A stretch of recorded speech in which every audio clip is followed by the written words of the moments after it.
నమస్తే. శ్రీ గురుభ్యో నమ. శ్రీమాత్రే నమ.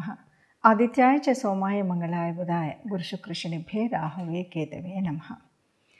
మరి ప్రతి మాసంలో చెప్పుకున్నట్టుగా ఫిబ్రవరి మాసం కాను గోచార రీత్యా ఎలాంటి ఫలితాలు ఉన్నాయి అన్నది చెప్పుకోవడానికి ముందుగా గోచారము అంటేనే గ్రహాల యొక్క గమనం.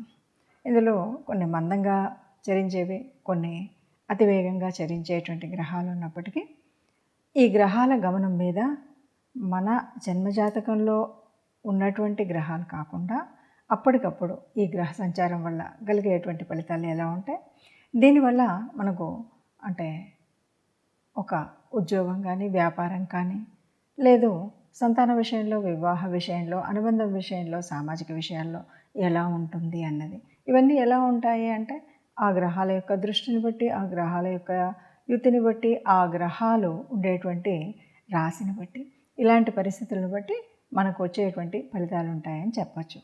ఇప్పుడు ఈ మాసంలో అంటే ఫిబ్రవరి 2024లో గ్రహ స్థితి ఎలా ఉంది, ఈ గోచార రీత్యా గ్రహాలు ఏవి ఎక్కడున్నాయి, ముందుగా గ్రహాలు ఎక్కడున్నాయి, ఎలా ఉన్నాయి అన్నది తెలుసుకుంటే కనుక, గ్రహాలు మీనంలో రాహు, మేషంలో గురువు, ఆ తదుపరి మనకు కనిపించేటువంటిది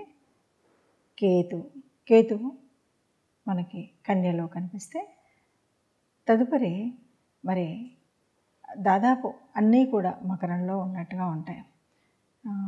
రవి కానీ, కుజుడు అంటే తర్వాత తిథులు కొంచెం అటు ఇటుగా మారినప్పటికీ ముందుగా అన్నీ కూడా ఫిబ్రవరి మాసంలో చూడాలి అంటే అన్నీ మకర రాశిలో కనిపిస్తాయి. ఇక కుంభంలో శని. ఇలా ఉన్నటువంటి గ్రహ పరిస్థితుల్లో మరి ఎలాంటి గోచారం ఉంటుంది అంటే కొన్ని ఇక్కడ మనం ప్రత్యేకించి చెప్పవలసినటువంటివి ఏంటంటే, ఒకటి గురువు వక్ర త్యాగం చేస్తాడు, దానివల్ల కొంత మార్పు. ఇక రెండవది మనకు రాహుకేతుల కాలం ఒక్కొక్క రాశిలో 18 మాసాలు అయినప్పటికీ మరి రాహు ఉన్నటువంటి స్థితి గురు స్థానంలో ఉన్నాడు కాబట్టి, గురుగ్రహం యొక్క ఇంట్లో ఉన్నాడు కాబట్టి రాహు గురు ఈ కాంబినేషన్ ఎప్పుడు కూడా గురుచండాల యోగం అంటారు. అలాంటి పరిస్థితి ఉంది. ఇక కుజుడు కూడా కొంతకాలం 15 రోజులైనా రవితో కలిసి ఉండడం, అగ్నితత్వ రాశులు ఒకచోట ఉండడం, ఇలాంటి అన్ని కాంబినేషన్స్లో అసలు ఒక్కో రాశికి ఎలా ఉంది, దానివల్ల ఫలితం ఎలా ఉంటుందో చూద్దాం. తదుపరి రాశి మకర రాశి.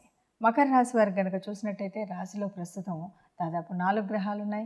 4 గ్రహాలు ఉన్నప్పటికి కూడా మకర రాశి వారికి కనుక చూస్తే కొద్దిగా అంటే ఎప్పుడు ఉన్నటువంటి ఏళ్ళనాటి శని చివరిలో ఉండడం ఇవన్నీ ఒక ఎత్తు అయితే, ఇప్పుడు ద్వితీయంలో శని ఉన్నాడు ద్వితీయంలో శని ఉన్నాడు అంటే బాగోదు అనే చెప్తాం. చెప్పేటువంటిది బాగోడు. ద్వితీయం అది ధనస్థానం ఎంతగా రాకపోవచ్చు, ఇది కుటుంబ స్థానం బాగోకపోవచ్చు. కానీ ఆ శని రాస్యాధిపతి, ఈ మకర రాశి వారికి రాస్యాధిపతి కాబట్టి అంత చెడు చెయ్యడు. ఇక మూడవ స్థానం తృతీయ స్థానంలో రాహు ఉన్నాడు అంటే ఇబ్బంది. మనం ఏం మాట్లాడతామో, ఎలా మాట్లాడతామో, మన కమ్యూనికేషన్ ఎలా ఉంటుందో, ఎవరికి ఏ కోపం తెప్పిస్తామో ఏంటో తెలియదు. ఇలాంటి వాటి వల్ల కొద్దిగా నష్టం జరిగేటువంటి పరిస్థితి అయితే ఉంటుంది. కానీ చతుర్థం గృహస్థానం ఏదైతే ఉందో ఇది మనకు అత్యద్భుతంగా ఉన్నటువంటి పరిస్థితి. 4వ స్థానం మరి ఇక్కడ గురువు వక్రత్యాగాన్ని వదిలి ఉన్నాడు కాబట్టి ఈ ముందు చెప్పుకున్నటువంటి చిన్న చిన్న లోపాలు ఏవైతే ఉన్నాయో ఈ లోపాలన్నీ సవరించుకుంటారు. ఇంకొకటి మకర కుంభాలు వీటన్నిటి గురించి మనం చెప్పుకోవాలంటే ఇప్పటికే బాగా అంటే ఏళ్ళనాటి శని మూలంగా పడుతూ ఉన్నటువంటి కష్టాన్ని బాగా అనుభవించి ఇంకొచ్చే కష్టాలుగా అనిపించినటువంటి పరిస్థితి ఉంటుంది. దాంతో ఇప్పుడు వచ్చే ఏ చిన్న ఆనందమైనా ఎక్కువ ఆనందం కలిగిస్తుంది. ఇప్పుడు చతుర్థంలో గురువు వక్రగతి వీడి ఉన్నాడు కాబట్టి చక్కటి ఆనందాలని, కుటుంబం అంతా కూడా ఆనందంగా, సుఖంగా, సంతోషంగా, తల్లి విషయంలో కూడా తల్లి నుండి వచ్చేటువంటి సహకారం కానీ, తల్లి ఆరోగ్యం కానీ అన్నీ సంపూర్ణంగా ఉంటాయని, ఆనందంగా ఉంటాయని చెప్పొచ్చు. ఎప్పుడు కూడా కుటుంబం బాగుంది అంటే మిగతా వ్యవహారాలన్నీ కూడా బాగా ఉంటాయి. ఒకసారి ఇంట్లో పొందేటువంటి ఆనందం వల్ల బయట చేసేటువంటి కార్యక్రమాలన్నీ కూడా అంటే సమాజం వైపు కానీ, మనం సాంఘికంగా చేసే ఏ కార్యక్రమం అయినా కూడా సంతోషంగా దాన్ని సక్రమంగా చేయగలుగుతాం. ఆ పరిస్థితి ఉంటుంది.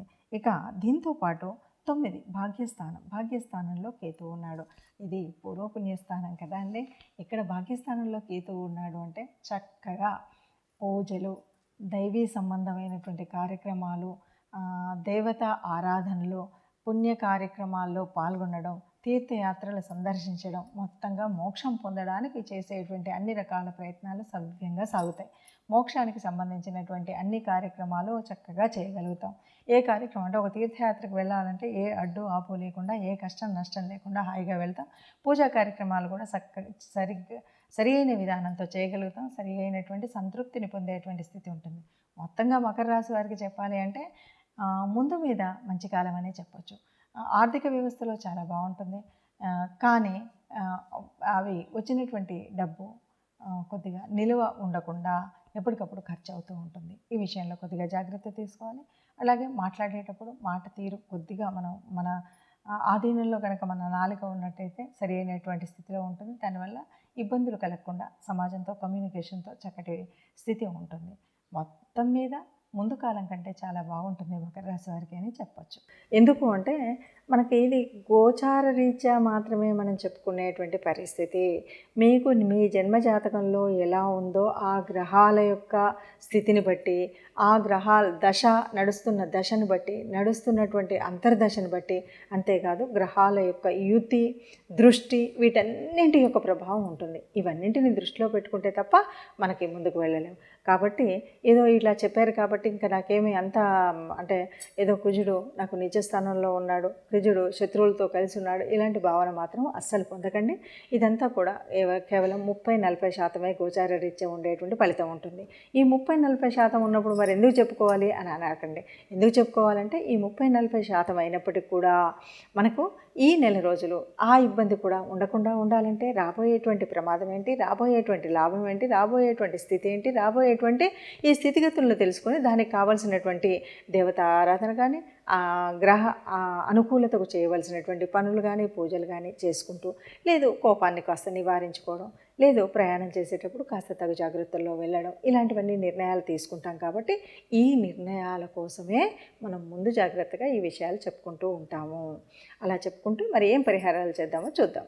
చూశారు కదా, గ్రహస్థితి ఇలా ఉన్నప్పుడు మరి ఏం చేయాలి, అసలు ఎందుకు తెలుసుకున్నామంటే, నిజం చెప్పాలి అంటే గోచార రీత్యా ఉండేటువంటి గ్రహ పరిస్థితి ఎప్పుడూ కూడా మనం తీసుకుంటే మనకి జన్మజాతకం తెలియనప్పుడు, అసలు ఏ రకంగా మన రాశి ఏంటి, మన లగ్నం ఏంటి అనేటువంటి విషయాలు తెలియనప్పుడు మాత్రమే కొద్దిగా కష్టం అవుతుంది. ఇలా కాకుండా అంటే జన్మజాతకంలో మన జన్మకుండలి లేనట్టయితే, ఏదో జాతకం నా రాశి ఇది అని అంతవరకే తెలుసుకొని ఉంటారు కాబట్టి అప్పుడు చూసుకోవడానికి వీలుగా ఉంటుంది. కానీ నిజానికి జన్మజాతకంలో ఉన్నటువంటి గ్రహస్థితులను బట్టి, జరుగుతున్నటువంటి దశ అంతర్దశలను బట్టి పూర్తి వివరాలు ఉంటాయి. అందులో కూడా కొన్నిసార్లు మనకు యోగించే గ్రహాలు, యోగించని గ్రహాలు ఉంటాయి. దీన్ని బట్టి మనం తీసుకునేటువంటి పరిహారాలు ఇవన్నీ కూడా తీసుకోవాలి. అవేవి తెలియదు అన్నప్పుడు ఇప్పుడు నడుస్తున్నటువంటి గ్రహాల యొక్క స్థితిని బట్టి మనం నిర్ణయాలు తీసుకోవాలి. ఏదేమన్నా మనకు ఈ గోచార రీత్యా వచ్చేటువంటి ఫలితం ఎంతవరకు ఉంటుంది అంటే ఎగ్జాక్ట్గా చెప్పాలంటే 30-40% ఆఫ్ ఫలితాలు మనకు రిఫ్లెక్ట్ అవుతాయి. అంతకు మించి అంటే మిగతాది మన ఒరిజినల్ జన్మకుండలి మీద ఆధారపడి ఉంటుంది.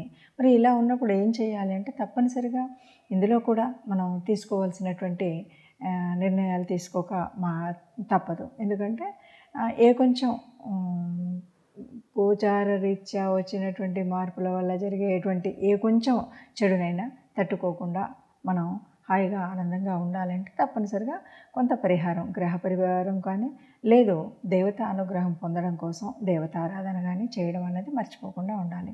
మరి ఆ రకంగా చూస్తే ఇప్పుడు ఉన్నటువంటి వాటిలో ముఖ్యంగా గురుచండాల యోగం అంటున్నారు కాబట్టి మనం గురుతత్వానికి సంబంధించినంత వరకు పూజ చేయాలి అంటే రాహుకేతువుల్ని ఆరాధించడం, ముఖ్యంగా సుబ్రహ్మణ్య స్వామిని ఆరాధించడం, అగ్నితత్వానికి సంబంధించినటువంటిది ముఖ్య రవి, కుజుడు వీళ్ళిద్దరూ కూడా ఒక స్థానంలో ఉండడం వల్ల కొంత ఇబ్బంది కలుగుతుంది. కాబట్టి అలాంటి పరిస్థితి లేకుండా ఉండడం కోసం మనం సుబ్రహ్మణ్య స్వామి ఆరాధన చేయడంతో పాటు నిత్యం రవి, సూర్య ఆరాధన సూర్యుడికి సంబంధించినటువంటి స్తోత్రాలు చదువుకోవడం, సూర్య నమస్కారాలు చేయడం లాంటివి చేసినట్టయితే బాగుంటుంది. దీనికి తోడు ఇష్టదేవత ఆరాధనని మర్చిపోకుండా చేయడం. ఇది మనకు దాదాపుగా ఏ కష్టం కూడా లేకుండా కష్టాలను నివారించేటువంటి స్థితి మనకు కనిపిస్తుంది. అందరూ సుఖంగా ఉండాలని, అందరూ సంతోషంగా ఉండాలని, ఆ సుఖ సంతోషాలతో ఉన్న వారందరిలో మనము ఉండాలని ప్రార్థిస్తూ సర్వేజన సుఖినో భవంతు. నమస్తే.